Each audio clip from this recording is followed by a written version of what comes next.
Kana booddee namni tokko jechuudha durba biyya Arabaa nuun jedhee namni tokko nu arrabsuu hin danda'u. Harmeen kun fakkeenya guddaa nuu taatee jirti. Ragaa guddaa nuu baatee jirti. Addunyaatti maqaa keenya kaffi goote ol kaaftee jirti. Maqaan keenya ol ka'ee jira. Durba biyya Arabaa jechuun akkasitti haadha paayileetii. Durba biyya Arabaa jechuun haadha atileetii.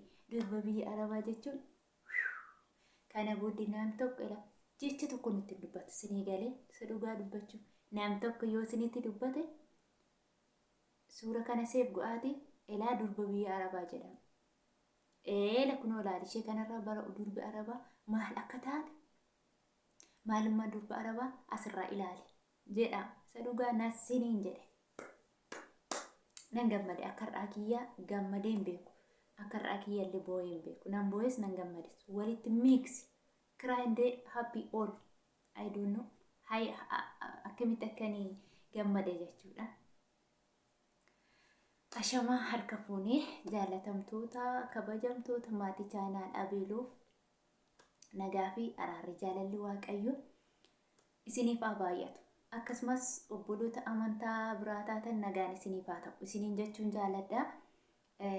Egaa warri har'areef gara chaanaalii kiyyatti dhuftan laayik godhaa. Dhugaa gooftaa gatii homaa tokko isin hin baasisu. Mee laayikii godhaatii achitti aansuun immoo sabiskiraayib godhaa. Warri addisii taatan warri har'areef gara maatii koo dhuftan warri duratti immoo laayik gochaa sheer sabiskiraayib gochaa nafaan dhuftan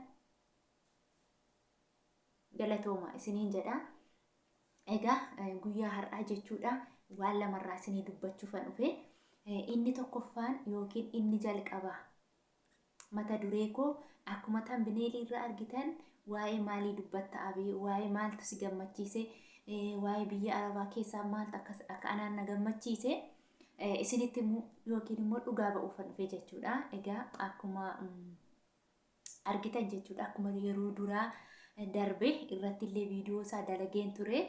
Ammas haati paayileetii haadha paayileetii fi haadha moodelistii haadha ijoollee ilmaan boqqolloo fakkaatan ilmaan sololoo fakkaatan kenna deessee waggaa 25 mana Arabaa keessa gootee jettee ijoollee ishee haala kana sadarkaa kanarra geessifattee har'ammoo gammachuu addaa more happy garmalee kan ta'e gammachuu addaa nu gammachiiste. Unuunillee maqaa keenya addunyaatti beeksiste jechuudha. Ilaalcha nama tokko yoo ilaalle durbi biyya Arabaa akka waa hin baafne, durbi biyya Arabaa akka waa baalage, durbi biyya Arabaa akka waa safuu hin beekne, durbi biyya Arabaa waan maatiin bira hin jiraanneef, waan obboleessi bira hin jiraanneef, waan obboleettiin, waan abbaa fi haati biyya bira hin jiraanne akkasumallee waan firoonni isaanii bira hin jiraanneef namni tokkollee isaan arguu hin dandeenyeef durbi biyya Arabaa warra baalagee anuun jedhaniif jechuudha. Akkasumallee namoonni baay'een akka kootti jechuudha jechi namatti daddarbatamutu jira jechuudha. Akka kiyyatti alagaa miti jechuudha. Alagaa miti firuma koo keessaa jechuudha. Waa'ee biyya Arabaatti kan na arrabsitu jira jechuudha. Dhugaa dubbachuuf sagalee isaa waraabee kaa'eera jechuudha. Istooriif yookiin immoo yaadannoo seenaaf akka ta'utti jechuudha. Akka namaatti akka ilaalcha namaatti jechuudha. Durbi biyya Arabaa hojjettu akka waan baalagee wayii fakkaatti. Akka waan bakka waa biraatti namni mana namaa gaafa ejjeta jedhanii akka waan tuffatamu wayiitti ergamtu. Namaaf ergama ilaalcha akkasii namaa qabaata jechuudha. Namni haguma yaadu namaa akkuma sammuunsaa yaadu namatti dubbata jechuudha. Fakkeenyaaf dubbii wayii irratti kaasee jechuudha. Nama wayiitu maallaan ji'a seetan. Ati faa nama dhaayii naan jedhe dhugaa rabbii. Ati faa nama dhaayii hammana namaarraa ejjettu. Amma yeroo vaaziliinii mana namaarraa hannama jaartii nama vaaziliiniitiin sukkuumtanii hojiin akka waa biraa hin jirreetti beeku beeksanii gale. Silaa otoo jaartii bichaa sukkuumna ta'e waaw hojii baay'ee namatti toludha jechuudha. Jaartiin mabichaa sukkuun akka yaada namaatti akka ilaalcha namaatti jechuudha. Jaartii namaa sukkuumuu waan akkasii bichaa jiru waan nuti hojjennu tokkollee hin beekan jechuudha. Nuti garuu waan baay'ee jenna waan baay'ee barannee jirra. Ogummaa barannee jirra. Dandeettii barannee jirra. Waa hedduu barannee jirra. Dhugaa rabbiin sinii jira. Biyya Arabaa jechuun yuunivarsiitii saayikooloojii jedhan beeku. Saayikooloojii yuunivarsiitii. Yuunivarsiitii keessa dipaartimentii saayikooloojii jedhu waa baay'ee baratta. Namallee waa amansiisuu fi dhallee saayikooloojii barachuu qabda jechuudha. Saayikooloojii nama amansiisuudhaaf jechuudha. Nuti garuu saayikooloojii kana eessatti baranne mana madaamii keessatti baranne. Waan baay'ee baranne. Qulqullina barannee jirra. Nyaata hojjechuu barannee jirra. Waan biyya keenyatti hin barre. Waan mana keenya keessa maatii keenya biratti hin barree akka yaada kiyyaatti akka ilaalcha kiyyaatti hamma mana barumsaatti umurii koo fixeerraa hamma mana arabaatti umurii koo fixeetu na fayyade. Faayidaa karaa beekumsaa karaa kamiyyuu haa ta'u faayidaa karaa kamiyyuu haa ta'u jechuudha. Ani akka yaada kiyyaatti akka ilaalcha kiyyaatti faayidaa hedduu argadheera jedheetii yaada. Fakkeenyaaf jechuudha. Atoo baratteetta ta'e maaliif jaartii namaa sukkuumtaa atoo baratteetta ta'e maaliif fincaan namaa dhiqxaa jedhee nama na arrabsee jira jechuudha anaan. Ani garuu guyyaa sana gaafa akkas naan jedhan jechuudha sagalee sana irra deddeebi'een dhaggeeffadhe. Dhuguma waan qaanii natti fakkaate jechuudha. Dhuguma waan nama saalfachiisu natti fakkaate jechuudha. Mana namaarraa hojjechuun dhuguma waan nama qaanessu natti fakkaate jechuudha. Boru har'a mana namaa hojjedhee borummoo maal jedheen namatti mul'adha mana namaa hojjechaa turte faanaan jedhu je'eetiin keessa keessatti of ceephaan ture. Garuu amma yeroo itti yaadee ilaalu hamma durba biyya Arabaa eenyullee hin geessu jechuudha. Wanti durba biyya Arabaatti qixxaatu eenyullee hin gahu. Hagamillee beekumsa qabaa'u, hagamillee barumsa qabaa'u, hagamillee ikoonoomii qabaa'u. Duwwaa irratti haga durba biyya Arabaa hanga'u hin jiru jechuudha. Keessumaa immoo harmeen haadha ijoollee paayileetii waggaa 25 mana Arabaa hojjette waggaa 2 fi ji'oota muraasa mana tokko hojjette san booddee biyya galte deebitee waggaa 23 guutuu immoo mana tokko hojjette. Dandeettii addaati kun milkaa'ina addaati dandeettii addaati. Dhugaa maraakilii jedhama jechuudha. Maraakilii jechuun isa akkasitti jechuudha. Haati kun jechuudha ijoollee isheef jettee namni tokko gaafa waa hawwa waa yaada hamma nama ta'etti waa hedduu ofirraa cuftee waa hedduu ofirraa dhiistee ijoollee ishee qofa filatte jechuudha. Harmeen kuni dhugaadha. Harmee akkasii waaqayyo umurii ishee harmee hunda keenyaa waaqayyo umurii nuuf haa dheeressu. Harmeen qaaliidha. Harmee ofii akkasittiin namaa taatu kan baalageen immoo harmee ishee hidhaarra baaftee ajjeeftu kunoo harmee akkasiiti jechuudha. Harmee haadha paayileetii, harmee dandeessuu, harmee obsituu, harmee dandamattu jechuudha. Jecha namaa dandamattu haadha akkasiiti jechuudha. Eenyullee haadhatti garaa jabaachuu hin danda'u yeroo kana ilaalan. Garuu namoonni haadha keessan ajjeeftan warra miidiyaa irratti eengadda harmee isaa gadi baasee hidhaa keessaa baasee harmee ajjeese harmee haadha paayileetii jechuudha. Harmee nama tokko bichaa miti. Harmee haadha paayileetii. Harmee haadha moodelistii kana jechuudha. Waa baay'ee irraa baranna. Keessumaa immoo miidiyaa guddaa irratti jechuudha. Akka nuti obsa qabaanne, akka nuti dandamanne, akka nuti immoo waan ejjennu irratti cimnee ejjennu, akka nuti jaalala namaa qabnu, akka nuti mana namaa keessatti waan hundaatiin obsinee borummoo milkaa'ina guddaa argannu nutti argisiiste jechuudha. Dhugaa dubbachuuf ani akkan amma odeessu kana miti jechuudha. Yeroo ishee ilaalu nan boo'a. Dhugaa rabbii si'a meeqan boo'a jechuudha. Si'a meeqan boo'a. Takka viidiyoo guutuu isaa ilaalee ka'e ammoo lammataa immoo irra deebi'etanii ciccitaa sammuu tiktookii irratti yeroo ilaalan innumaan boo'a jechuudha. Innumaan boo'a.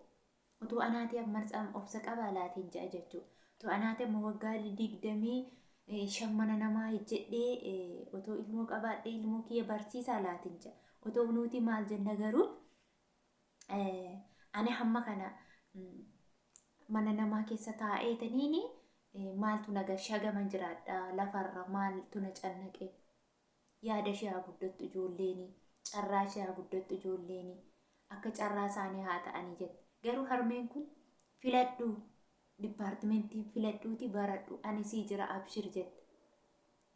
Yeroo immoo akkasittiin ilmi ishee immoo waan haati isaa jettu sana galma geessisee har'a gammachuu addaa akkasii argate haadha kootiin kana booddee fuutee taaroo jee haadha kiyya gammachiisuun barbaada kana booddee otoon hin fuudhatti hin galiin harmee kiyya gammachiisuu barbaada dura biyya adda addaa geessee harmee kiyya daawwachiisee harmee kiyya gammachiisuun barbaada otoo hin fuudhiinii jee. Dhugaa dubbachuuf oolmaa ofii waan namni waan gaarii gaafa yaadan waaqayyos gaarii namaa yaada jechuudha. Harmee kanagaa milkaa'ina waaqayyootu isheef kenna. Waaqayyo biratti immoo cimina ishee jechuudha. Abdii kutachuu dhiiste haala kanaan yeroo har'a itti gammadde jechuudha. Isheen garuu akkasitti itti gammade jettee yaadde beekti. Waaqayyo garuu haala kanaan ishee agarsiisee gammachuu ajaa'iba. Biyya isheetti nagaan galtee akkasitti gammachuu ajaa'ibaa fira ishees galateeffatte. Warra ishee gargaaraa turan warra ijoollee ishee bira dhaabbachaa fi ijoollee ishee qabaa fi ijoolleen isaanii egaa akkuma beektan namni haati bira hin jirre haala kanaan kunuunfamanii guddatan jechuun waan addaati. Dhugaa rabbii waan addaa wanta hin beekamne jechuudha. Otoo ta'eeti namoonni tokko haati bira hin jirtu waan ta'eef dadhabaa ta'ee waan haati bira hin jirreef akkas ta'ee haati waan hin bira hin jirreef kufee waan akkasiitu jira jechuudha. Eessa yaadaree haadha yaadaa kanatu jira jechuudha. Garuu ijoollee kana waaqayyoomti ganamuma eebbisee jechuudha. Ganamuma eebbisee nama haati isaanii bira hin jirree guddatan otoo hin taane akka waan haati bira teessee beeluu eegdee eebuu eegdee bira teessee guddifattee qonxoxatte jechuudha. Qonxoxatte ijoollee qonxoxamanii guddatan jedhu mitiiree ijoollee adda baacanii ijoolleen kan kabajaa beekan kan qaxalee ta'an kana haadhi qonxoxattee guddifattee jiru. Akka ijoollee abbaan guddise ijoollee haati guddise namaan jiru. Garuu haati bira jiraattee osoo hin taane ijoollee kana waaqayyo ganamuma agila tolchee sammuu tolchee akkasittiin haati achi teessee asitti nama akka haati kunuunsitee guddifatteetti firri ishee guddisee fi haati ishee guddistee fi ammallee akiraana jalaa deemtee jette malee jechuudha. Waaqayyo lubbuu isaanii haa maaru. Otoo wajjiniin arganiiru ta'e gaarii. Garuu waaqayyoon immoo hin morkatanii hin tigiliin qabanii jechuudha waaqayyoon. Kanaaf bakkuma bakka jiranitti gammachuu isaaniif haa ta'u isaaniin jenna. Baay'ee namatti tola. Baay'ee na gammachiise. Akka ani irraa dubbadhullee na taasise jechuudha. Nuti bor maqaa keenya addunyaa kanatti beeksistee namni tokkitteen kana booddee ati funcaan dhiqaa turte, ati jaartii sukkuumaa turte, atoo ekelee turte, atoo ebelee turte namni tokko jedhee maqaa keenya dha'uu hin danda'u. Wala ekelee wala ebelee. Sinii galee maaliif nuti qaalii akka taane expensive. Kalas nuti expensive taanee jirra jechuudha. Erga yoomiiti erga dubartiin ilmoo ishee barsiifattee paayileetii godhatteeti durba biyya Arabaa jedhamtee nutti lakkaa'amaa turte isheen jechuudha.